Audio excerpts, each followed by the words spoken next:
G'day everybody and welcome back to another episode of Manufacturing Matters brought to you by the Australian Manufacturing Association.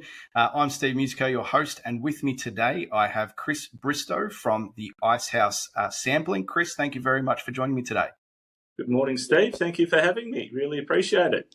No worries. I'm really looking forward to getting into today's conversation and learning all about the sampling world and your journey through manufacturing. I understand it's been quite an interesting journey. So really looking forward to some of the understanding some of the challenges and the advice you've got for other manufacturers coming into the sector as well. But kick us off, mate. Icehouse, what is it? Who do you service? What are the industries? Tell me all about it.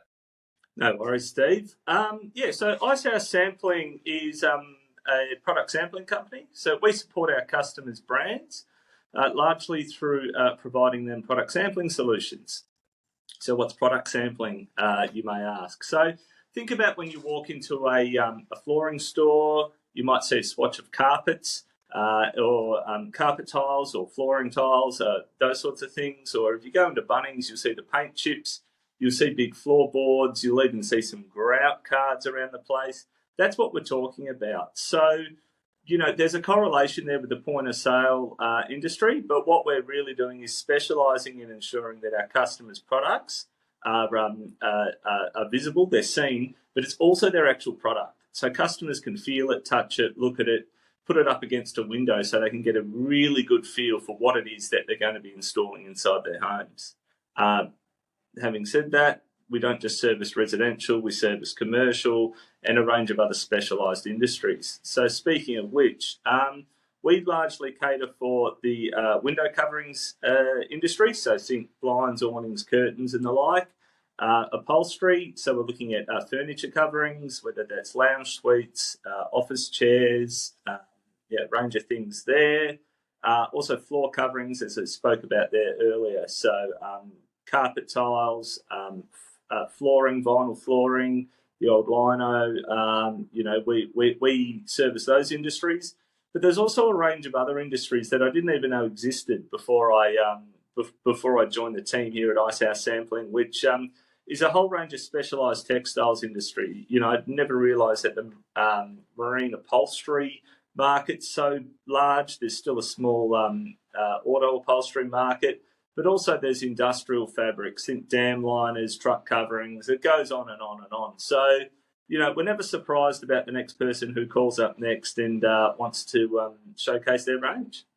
Yeah, and I think it's important. I mean, from personal experience, recently we put in some shutters within our house, and you don't realise the difference in just white, the colour white. So it was really important that the salesperson that came out on site and had a sample of what they were going to display or what they were going to manufacture and put together for us, to be able to put that up against just our windowsills and those sorts of things to get an indication of, well, how is it actually going to match, and making sure that it was the right color palettes, the right type of block out system and so on and so forth. So I think that tangibility around the product is critically important for customers. Yeah, look, absolutely, Steve. You've certainly, and as you've touched on, colour's one aspect of it. You've got transparency through blinds and awnings. That's really important as well. You want to understand whether you've got a block out material or if it's not, well, how much of the light's actually going to come through. And a really big one that is quite critical in the upholstery side of things is what does the fabric feel like?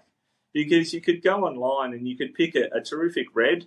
It may not actually be that red, but notwithstanding that, let's stick to how it feels. Then you order the red, you order your lounge suite, you sit on it for the first time, and you realise it's a bit more itchy than what you thought it would be. Well, you're stuck with it then. So, being able to feel the material is really, really important for customers. So they really understand exactly what they're getting.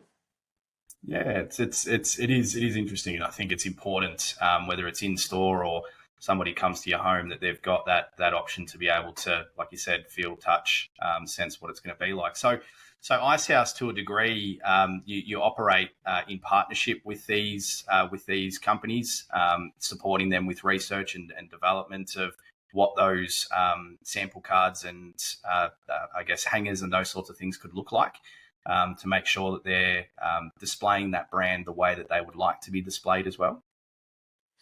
Look, that's exactly right. So what we pride ourselves on is being a high quality custom manufacturer. So we ensure that everything we do for our customers is in alignment with their unique brand attributes.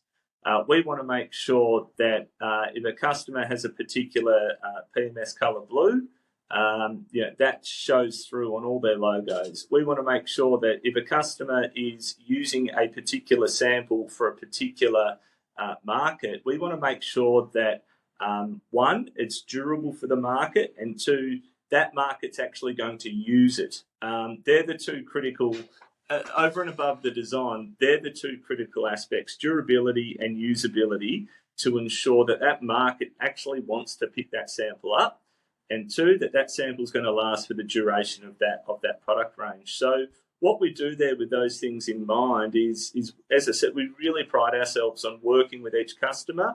And look, sometimes customers know exactly what they want, and that's perfectly fine. But other times, we work with them through the concept phase. We want to make sure that what they're thinking comes to life, and we try and share our insights where we can to help them realise that. And ultimately, the product sampling game is about our customers looking good and our customers being successful. Because if they're successful, they're selling more, they're getting the right ROI on their samples, then we stay in business. It's quite simple, really.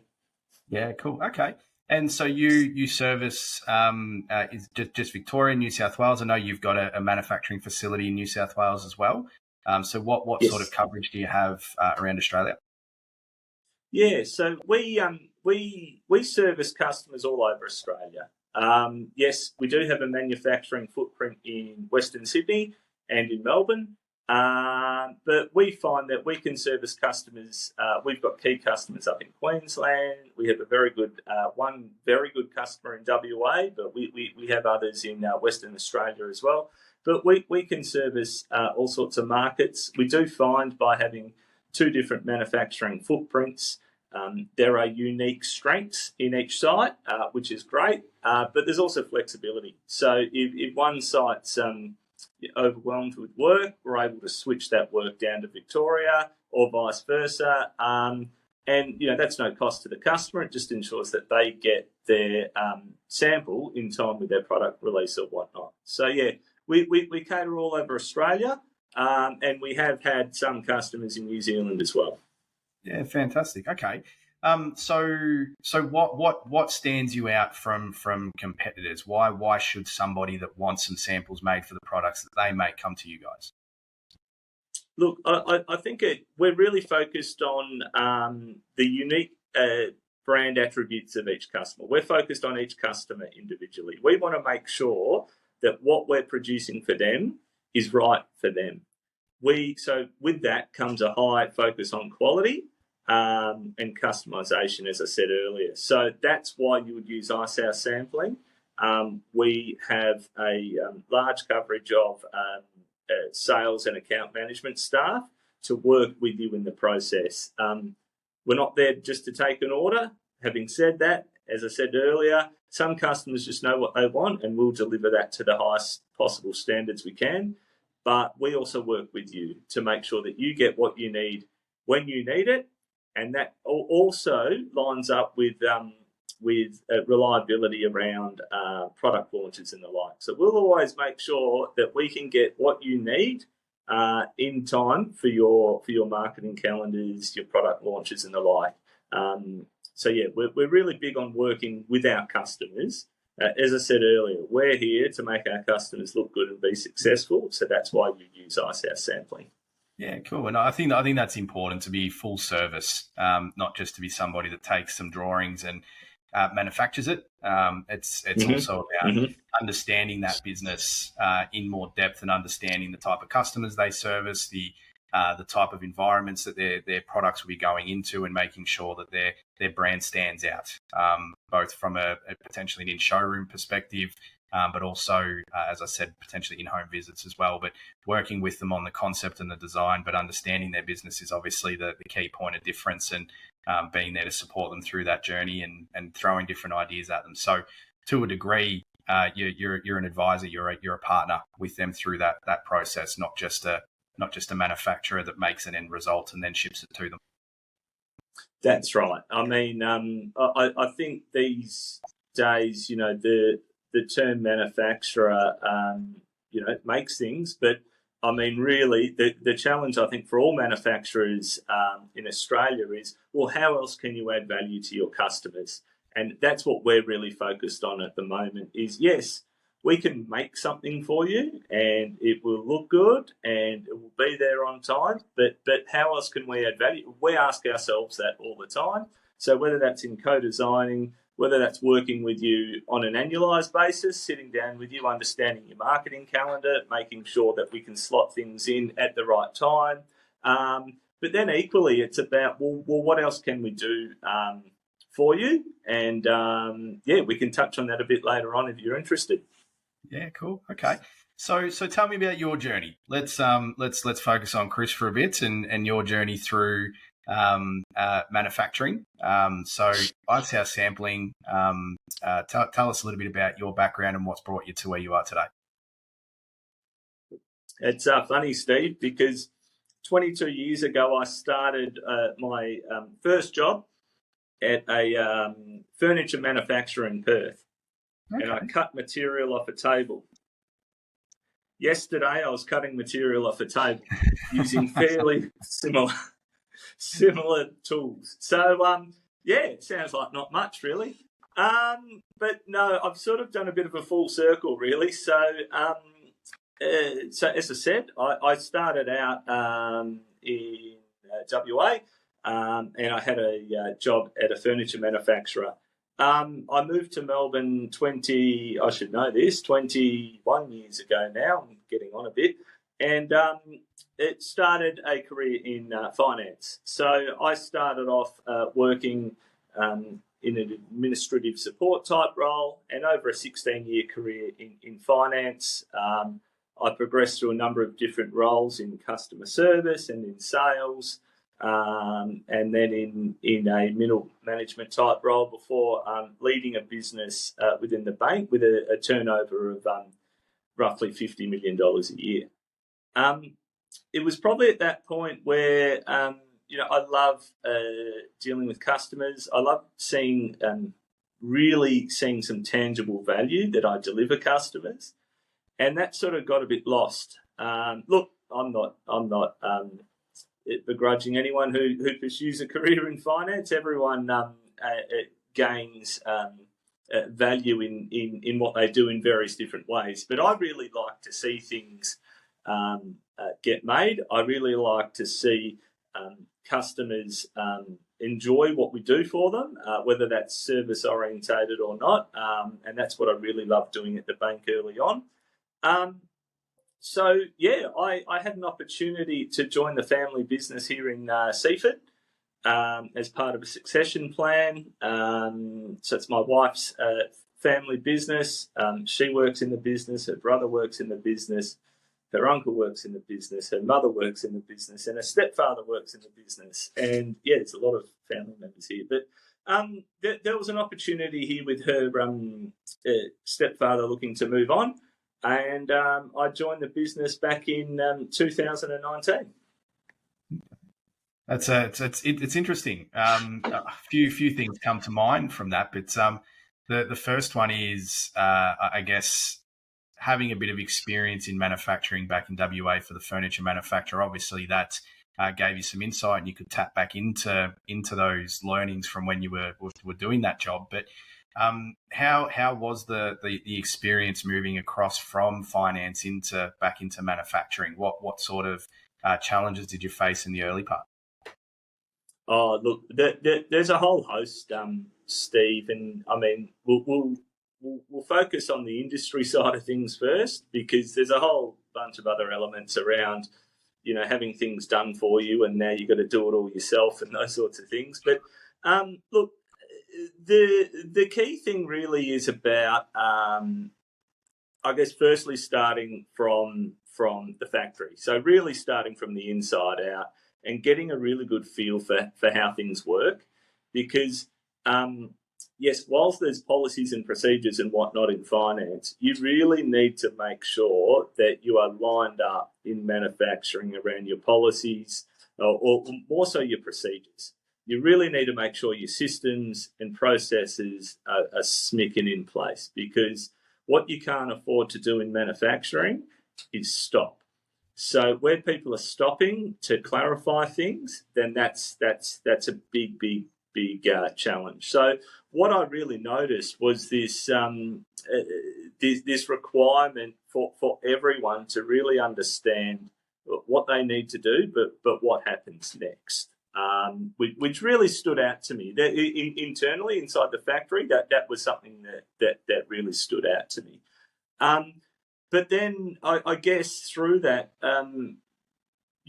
around the production side of things, you really need to make sure that the people supporting them, they're the rock stars. The people on the floor are the rock stars, because they're the ones making your company look good.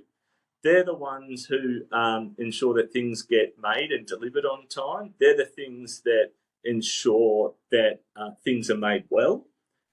So really, you need to make sure that they're as supported as they can be around getting the right information at the right time, ensuring that they have all the tools that they need, and ensuring that their job's as easy and fulfilling to do for them as possible. So that was something that I guess really stood out to me as something that I probably didn't pick up on before, because previously I was on the floor and I probably didn't notice that, but now, probably not being on the floor, I need to make sure that they are as supported as they can be, and they have all the tools that they require to do their jobs as efficiently as they can. Yeah, look, and I think that's critically important. And obviously, tapping back into that experience back when you were working in WA in that furniture manufacturer, I think there's an element of empathy that comes with understanding what people on the floor go through and the challenges that they do face. But I think you're 100% right that making sure that the people that are actually executing on the work and are going to provide the quality that's needed to sustain customer loyalty and those sorts of things, it is important that they're looked after and that they are supported and that they have all the information they need. Because you're right, one of the biggest challenges is in manufacturing is if you're not working, you're not making money. Product's not going out the door. If product's not going out the door, there's no cash coming in. So it's critically important to make sure that those wheels and those cogs continue to turn. Otherwise, and further to that as well, if the information's not accurate and there's mistakes that are made, that causes another whole host of problems and sets things back, and obviously impacts from a financial point of view. But it's sort of that the financial element that you see from a profit and loss point of view, or a cash flow point of view, or revenue point of view, is just sort of the tip of the iceberg, right? It's all the costs underneath that aren't as tangible, that really impact the business if that team is not supported. And I guess things like returning customers, dissatisfied customers, customer loyalty, they start shopping around, they start challenging you on price, a whole host of different things that there's no tangibility around it. We can't see it. We can't feel it in the hip pocket, but it's obviously important. That's where it is. That's where it all starts, is making sure that they have that support. Oh, look, absolutely. And I mean, I spoke about some things earlier, Steve, around ensuring that, if I'm sitting here and telling you that we differentiate through high quality, through reliability and these sorts of things, but then on the other hand, we're sending poor product out the door or with mistakes, well then, yeah, quite rightly, we should be challenged on that's where things like price does come into the equation, because all of a sudden, the things that I'm promoting there, that is the Icehouse Sampling brand, it's simply not being fulfilled. And that comes all the way back to, as you say, supporting the team. There's one other element as well that I find can harm the business when there are mistakes. There's the financial, there's the customer. But also, at the end of the day, our team don't like to make mistakes, and it can get people down a bit. So ensuring that they feel supported ensures that they don't make mistakes, ensures that they're in that really happy and healthy mindset. Because I've seen it time and time again where people make a mistake and you can just see it on their face, and they're down for the rest of the day or even for a few days. And you really don't want them feeling that way. The default for them is that it's their error. 9 times out of 10, it's not their error. It's just that they happen to action something based on an incorrect maybe set of instructions or otherwise that had led to that. It may have even been faulty equipment. So it's really important that we try and eliminate that as much as possible for a whole host of reasons: financial, customer, and people. Yeah, and I think the old adage goes that when there are problems that occur, it's either people, process, or training, right? So yes, it's the training wasn't provided, or the process isn't right, or in some circumstances, unfortunately, the people just aren't committed to putting out the quality. But there's always one of those. So it's just understanding and refining whichever one it is, and making sure that person knows that. Wasn't necessarily them. It was. I mean, you're pointing the finger. There's 3 pointing back at you, right? So, what can we do better to make sure that doesn't happen again? So yeah, okay. So going back to that, sort of concluding on that the biggest challenge was understanding that the people on the floor are what's most critical. And making sure that they feel supported to, in turn, get the quality out. Because, I mean, quality product resonates with Australian manufacturing at the end of the day. Sure, you can go get it made cheaper elsewhere, but at the end of the day, what Australia prides itself on in the manufacturing industry is being able to produce quality product. And every Australian manufacturer, I think, should live by that and that ethos, because that's really what sets us apart from the rest of the world. Oh, look, absolutely. I think with COVID, I think it really presented itself. The whole offshoring side of things really has taken off in the last 20 years. Without harping on about my first job, we made furniture in large retail chains like Harvey Norman. That none of that's made in Australia anymore. It's your bespoke, high-end furniture that's now made locally here. But what COVID's done is it's really reopened that discussion around made in Australia, and there's a whole host of reasons over and above quality as to why I still believe that manufacturing has a huge role to play in Australia. I mean, there's that independence factor, yes, when we consider supply chain challenges that really presented itself throughout COVID. But there's also, I mean, let's look around the world at the moment. You've got, and whilst it's not on our door, and I certainly hope it doesn't eventuate that way, but you do have conflicts that then cause supply chain issues further down the line. They become quite unpredictable. You've had in the last 12 months, or probably more recently started to bite in the last 6 months, the Australian dollar's not as strong. So all of a sudden that cost competitiveness starts to dilute a bit, and it can make it quite unpredictable to understand what your costs are, and then ultimately what your profit margins will be if you aren't certain on what the Aussie dollar is going to do, let alone next week, but in 6 to 12 months down the track. But the last thing I will mention, which is where, again, I'm circling back to the same thing, but I am differentiating with overseas, is we have the ability to go down the road and see our customers and understand exactly what they want to do for a particular product launch. We're not just mass manufacturing something for them. We are really understanding their needs and delivering something for them that will be unique to them. And we can get them a sample of our sample, in a week or two. We can do mock-ups, we can co-create, and that is a lot more difficult when you're trying to do that sort of thing with an overseas supplier. So that's our world, but I certainly believe that has application across a whole range of manufacturers in Australia. Yeah, I would certainly agree, and customer service and quality are the two things that I'm constantly hearing are the point of difference. So, okay. So, what about other challenges or things that you've learnt, and other advices that might be relevant to manufacturers, and whether that's just in general or from your experience moving from the finance industry into the manufacturing industry? Well, look, the two key things that really stand out to me, Steve, is one, the systems and processes that I spoke about earlier. But the second thing is really ensuring that your team are trained and trained well, and continually are upskilled. One is it promotes engagement, but two, it also helps deliver a level of responsibility back through to them. The big thing that stood out to me and I don't think this is from finance to manufacturing, I think it's a function of going from a larger organisation to a small to medium business, is that I find I've nearly got to do everything myself, or so I thought. So what I really need to continue to focus on is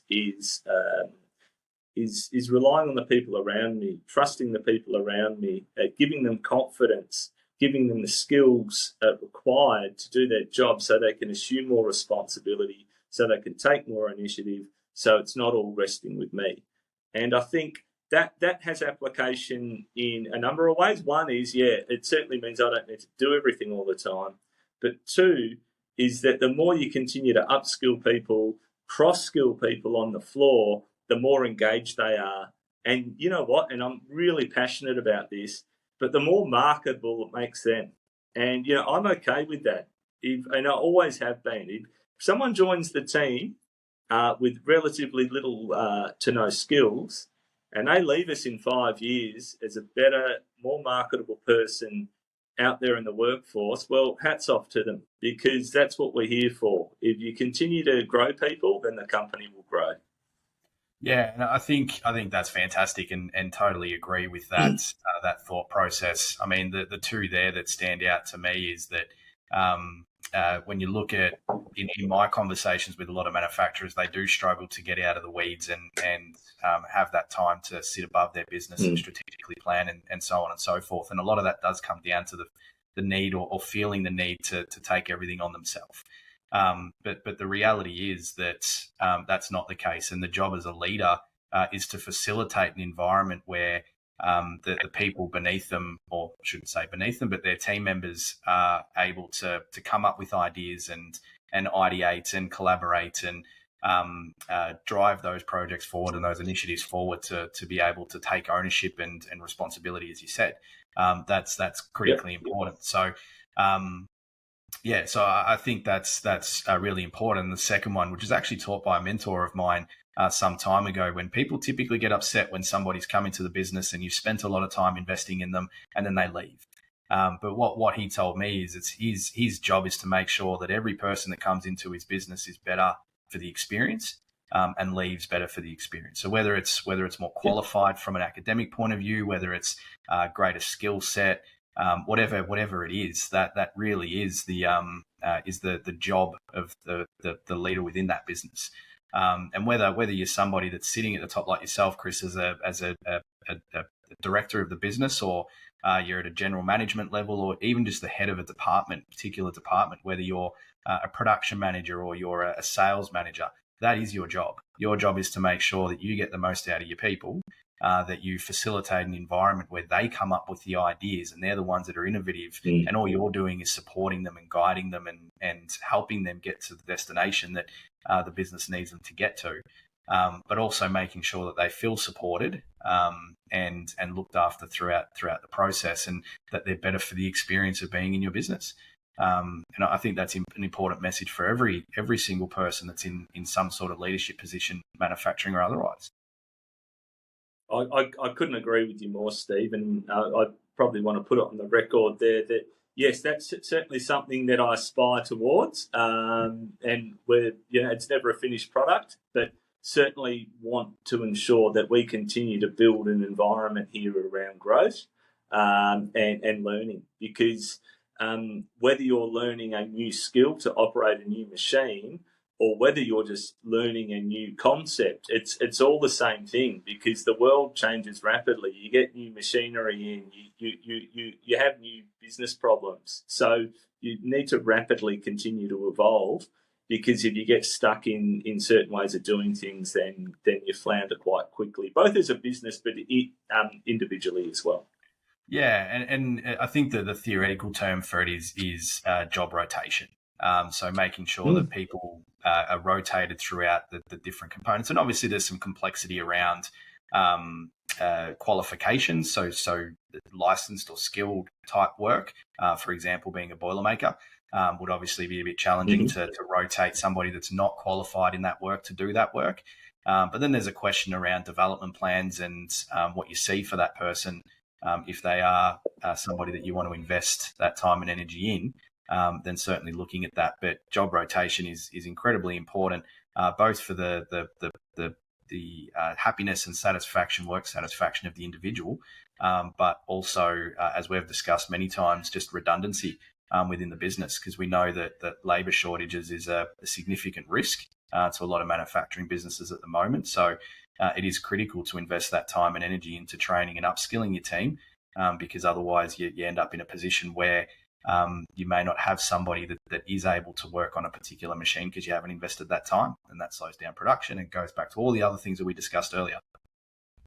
Oh, look, there's no doubt the redundancy risk is a huge challenge, and probably the last element I'd add to that, Steve, is that in a production assembly environment, if people have exposure to a wide variety of areas, what they're able to do is, when they are completing their step of the process, they understand what's going to happen next. So they understand exactly how the next stage of the process needs the goods presented in, or how something's cut, or how something's glued or put together. So it ensures then that they're making it easier for the next stage of the process, which then leads to a whole host of other efficiencies and reduces conflicts and a whole range of other things, which is great. So, the benefits of, as you call it, job rotation are wide and varied for the individual, for the organisation, as you covered quite well, for a whole host of reasons. Yeah, cool. Okay. Well, look, Chris, I really appreciate your time. I don't want to take up any more of your valuable time being out there cutting materials with the team. No, that's right. Just get back out there, put your high vis on, and being there to support the crew. But any final comments or words from yourself? Oh, look, thanks for having me today, Steve. I really appreciate it. But yeah, we're at Icehouse Sampling, we're really excited about what the future brings. Look, there's always that question around what we make and how that ties in with technology, and that's what we're focused on next. Because I'm not threatened by that. I'm really keen to work with our industry and understand how the physical aspect of what we produce, along with the online decision making, which has increased 50-fold in the last 5 years, how that interacts. So really excited by that. But thanks for having me on, and I look forward to catching up again soon. No worries. Well, anybody interested in learning more about Icehouse Sampling or speaking to Chris, their website is www.theicehouse.com.au. So wherever you are in Australia, please make sure that if you do have some sampling needs, that you reach out to Chris and the team. I can speak from personal experience to the quality of their work, and just that they're just overall good people to be around and have a chat with. So that website again is theicehouse.com.au. So make sure you get in touch. If you want to know more about the Australian Manufacturing Association or want to attend our Manufacturing Roundtable event coming up on the 29th of November, to meet people like Chris, who'll be there with some of his team members, make sure you check us out at www.australianmanufacturingassociation.com.au. Chris, thank you very much for your time. I really appreciate you sharing your insights and just having a great chat about these sorts of things. I know it's something that we both love to do. So really appreciate your time today. Look forward to catching up with you soon.